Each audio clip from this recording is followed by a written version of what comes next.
ഇത് മാസ് മോട്ടോഴ്സിൽ നിന്നാണ്. നമ്മുടെ ഹോണ്ട ആക്റ്റീവ 3G വണ്ടി വർക്കിന് കയറ്റിയിട്ടുണ്ട്. അപ്പോൾ അതും നമുക്ക് പറഞ്ഞേക്കണ കംപ്ലയിൻ്റ് എന്ന് പറഞ്ഞാൽ ഒന്ന് നമുക്ക് ഓവർഫ്ലോ കംപ്ലയിൻ്റ് ഉണ്ട്.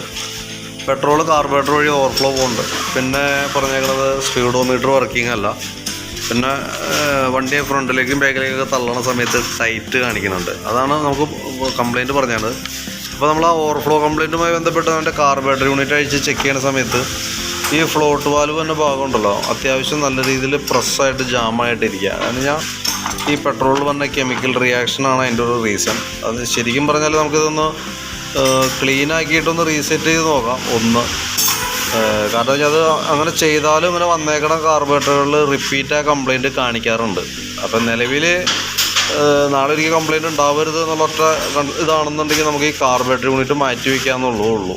അതല്ലെങ്കിൽ പിന്നെ ചെയ്യാവുന്ന സെക്കൻഡ് ഓപ്ഷൻ എന്ന് പറഞ്ഞാൽ നമുക്കിത് കാർബറേറ്റർ ക്ലീനർ വെച്ച് നല്ല രീതിയിലൊന്ന് ക്ലീൻ ചെയ്യാം. അതിനുശേഷം ഈ ഫ്ലോട്ടിൻ്റെ ഈ വാൽവ് ഒന്ന് മാറ്റിയിടാം. അപ്പോൾ കുറച്ച് നാളത്തേക്ക് ചിലപ്പോൾ ഒരു വർഷം കാണിക്കണമെന്നില്ല, 100% നമുക്ക് ഉറപ്പ് പറയാൻ പറ്റില്ല. അപ്പോൾ അതൊന്ന് ട്രൈ ചെയ്ത് നോക്കാമെന്ന് മാത്രം. അത് നമുക്കിപ്പോൾ ഈ ഫ്ലോട്ട് വാൽവിന് തന്നെ 260 രൂപ വില വരുന്നുണ്ട് ഈ റേറ്റത്തിന്. പിന്നെ കാർബറേറ്റർ ക്ലീനറൊക്കെ ക്ലീൻ ചെയ്തിട്ട് റീസെറ്റ് ചെയ്യണം. അപ്പോൾ ക്ലീനറിന് ഒരു 185 രൂപ കോസ്റ്റ് അങ്ങനെയൊക്കെ വരും. അതല്ലെങ്കിൽ പിന്നെ ചെയ്യാന്നുള്ളത് കാർബറേറ്റർ യൂണിറ്റ് പാടി മേടിച്ചാണ് മാറ്റി പുതിയത് വയ്ക്കുക. പിന്നെ ആ വഴിക്ക് തിരിഞ്ഞ് നോക്കണ്ട, ഒന്നങ്ങനെ ചെയ്യാം. അതല്ലെങ്കിൽ പിന്നെ നമുക്കിത് ഈ രീതിയിലൊന്ന് റീസെറ്റ് ചെയ്ത് നോക്കാം. കംപ്ലയിൻറ്റ് വരാനുള്ള ഇങ്ങനെ വന്നേക്കണ കേസിൽ റിപ്പീറ്റ് കംപ്ലയിൻറ്റുകൾ വന്നിട്ടുണ്ട്. അതുകൊണ്ട് നമ്മൾ പ്രത്യേകം എടുത്ത് പറയണം കേട്ടോ. അപ്പോൾ അതങ്ങനെ ഒരു ഓപ്ഷനാണ് നമുക്ക് അതിനകത്ത് അതുമ്പോൾ ചെയ്യാനുള്ളത്. പിന്നെ സ്പീഡോമീറ്ററിൻ്റെ കേസ് എന്ന് പറയുമ്പോഴത്തേക്കും സ്പീഡോമീറ്ററിനകത്ത് സംഭവിക്കുകയാണെന്ന് വെച്ചാൽ മീറ്ററിൻ്റെ ഈ ക്രൗണും പിനിയൻ സെറ്റ് കംപ്ലയിൻ്റ് ഉണ്ട്. അതേപോലെ തന്നെ കേബിൾ ടൈറ്റായിട്ട് പൊട്ടിയാനാണ്. അതായത് കേബിൾ കട്ടായി പോയേക്കണതാണ് മീറ്റർ വർക്കാവാത്തതിൻ്റെ കാരണം. പക്ഷേ എന്ന് വെച്ചാൽ കേബിൾ കട്ടായേക്കണത് ഈ പിനിയൻ്റെ ഉള്ളിൽ നല്ല രീതിയിൽ ടൈറ്റ് വന്നിട്ട് പൊട്ടിയേക്കണത്. അപ്പോൾ അതുകൊണ്ടാണ് നമുക്ക് ക്രൗണും പിനിയനും ഈ പ്ലാസ്റ്റിക്കിൻ്റെ വീലും അതിൻ്റെ ഉള്ളിൽ തന്നെ പിനിയൻ സെറ്റ് കൂടി മാറ്റി കഴിഞ്ഞാൽ മീറ്ററിൻ്റെ കേസ് ഓക്കെ ആയിക്കോളും. പിന്നെ ബ്രേക്ക് ക്യാമൊക്കെ ഒന്ന് അഴിച്ച് ഗ്രീസ് ചെയ്താൽ മതി. കാരണം ബ്രേക്ക് ക്യാമ് നല്ല രീതിയിൽ ടൈറ്റായിട്ടുണ്ട്.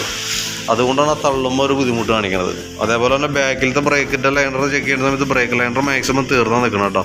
അപ്പോൾ ലൈനർ മാറ്റിയിടാണെന്നുണ്ടെങ്കിൽ കൂട്ടത്തികൾ അതുകൂടി ചെയ്താൽ, കാരണം ഇപ്പോൾ തന്നെ ഓൾറെഡി നമ്മൾ ബ്രേക്ക് പിടിക്കുന്ന സമയത്ത് ഒട്ടും ബ്രേക്ക് കാണിക്കുന്നില്ല. അപ്പോൾ അത് ചെയ്യുകയാണെങ്കിൽ അതായിരിക്കും കുറച്ചുകൂടി ബെറ്റർ.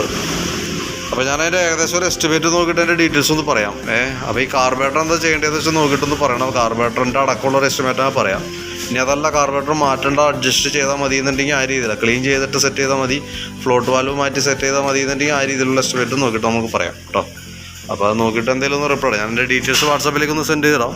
അപ്പോൾ നോക്കിയിട്ട് എന്തെങ്കിലും ഒന്ന് റിപ്ലൈ ഇടണം കേട്ടോ. ഓക്കെ.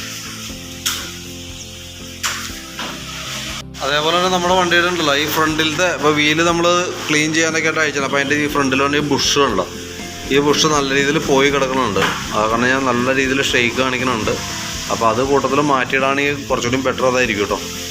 കാരണം ഈ സൈഡ് അത്ര ഇല്ല, പക്ഷേ നമുക്ക് വരുമ്പോൾ സെറ്റായിട്ടേ വരുള്ളൂ. ആ ബുഷ് സെറ്റായപ്പടി മാറ്റിയിടാണെന്നുണ്ടെങ്കിൽ ആ ഫ്രണ്ടിലത്തെ ഇനിയിപ്പോൾ വേറൊരു പേയ്മെൻറ്റ് മുടക്കി നമുക്ക് വേറെ ചെയ്യാമെന്നൊക്കെ ഉണ്ട്. ഇപ്പോൾ ആ ഐറ്റത്തിൻ്റെ മാത്രം പൈസ കൊടുത്താൽ മതിയോ, കാരണം എന്തെങ്കിലും ഫ്രണ്ട് വീൽ അയച്ചാലാണ് ലേബർ കോസ്റ്റ് ഒറ്റ അതിനകത്ത് കഴിഞ്ഞ് പോയിക്കോളും.